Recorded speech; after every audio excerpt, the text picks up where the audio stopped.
பாக்குறவங்களுக்கு இவ என்னதான் இருந்தாலும் பொம்பளை மாதிரி தான், பொம்பளை கிடையாது. ஆனா நாம காதலிக்கிற ஒருத்தருக்கு மட்டும்தான் நாம தேவதை. நம்ம என்னதான் இந்த சொசைட்டில வெளியே போயிட்டு வீட்டுக்குள்ள வந்தாலும் ஏய் வாடி செல்லம் அப்படின்னு அவர் இழுக்கிறாரு பாத்தீங்களா, அந்த ஒரு சுகம், அந்த ஒரு பரவசம் வந்து என்னுடைய முழு பெண்மையை வந்து நான் அவர்கிட்ட கொடுக்குற ஒரு அர்த்தமா நாங்க பார்க்க. அவருக்காக நான் எதையும் இழப்பேன். அவர் எனக்கு தாலி கட்ட வேணாம், அவர் வீட்டுல அப்பா அம்மா கிட்ட போய் இவதான் என் பொண்டாட்டின்னு சொல்ல வேண்டாம். 4 அறைக்குள்ள என்ன அவர் வந்து மனைவியா ஏத்துக்கிட்ட அப்படிங்கிற ஒரு விஷயம் போதும். ஒரு தடவை பஸ்லயோ ட்ரெயின்லயோ பார்த்துட்டு வந்த காதல் மாதிரி இருக்காது.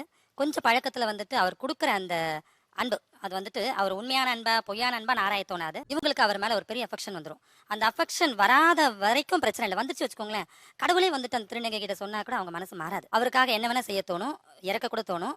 அதை தாண்டி வந்துட்டு அவருக்கு திருமணம் செஞ்சு வச்சிடணும்னு தோணும் திருநங்கைக்கு. ஏன்னா குழந்தை இப்ப நமக்கு பிறக்காது. அதுல தெளிவு இருக்கும் திருநங்கைகளுக்கு. நிறைய பேர் நினைக்கிறாங்க திருநங்கைகிட்ட பழகினா ஏமாத்திடுவாங்க. நிச்சயமா அவங்க வந்து திருமணம் செஞ்சு வச்சிடுவாங்க. அந்த குழந்தைக்கு என்ன அம்மான்னு கூப்பிட சொல்லு. அதை வந்துட்டு அந்த 4 மாளவிகா சொன்ன 4 செவத்துக்குள்ள சொல்லுவாங்க, என்ன வந்து உன் குழந்தைய அம்மான்னு சொல்ல சொல்லு. தெரிஞ்ச ஆன்டிங்கிற மாதிரி அம்மான்னு கூப்பிட சொன்னார் வச்சுக்கோங்களேன், இவங்க அம்மாவா ஆயிட்டா மாதிரி ஒரு ஃபீல். அவர் வந்துட்டு இவங்களுக்கு அந்த குழந்தையை பத்தா மாதிரி ஒரு ஃபீலோட வாழ்ற திருநங்கைகள் நிறைய பேர். நாங்க பெண் உறுப்பை இயற்கையாக நாங்க ஏற்றுக்கொண்டவர்கள் அல்ல, உருவாக்கப்பட்டவர்களும் அல்ல. அப்படி இருக்கும்போது ஒரு பெண்ணுக்கு முற்று பெறுற மாதிரியான விஷயங்கள் எதுவும் எங்களுக்கு இல்லை. அப்ப நீங்க இதுல கொஞ்சம் ஆழமா யோசிச்சு பாத்தீங்கன்னா, நாங்க எதை நோக்கி அந்த ஆணை காதலிக்கிறோம், எதை நோக்கி அந்த ஆணை நாங்க காதலிக்க முடியும்? நிச்சயமா வந்து உடல் சார்ந்த விஷயங்களுக்காக அல்ல. எனக்கு சாய்ந்து கொள்ள ஒரு தோல், உணர்வு ரீதியான ஒரு பகிர்வுக்கான இன்னொரு மனுஷன், அதை புரிஞ்சுக்க ஒரு சோல்மேட் தான்.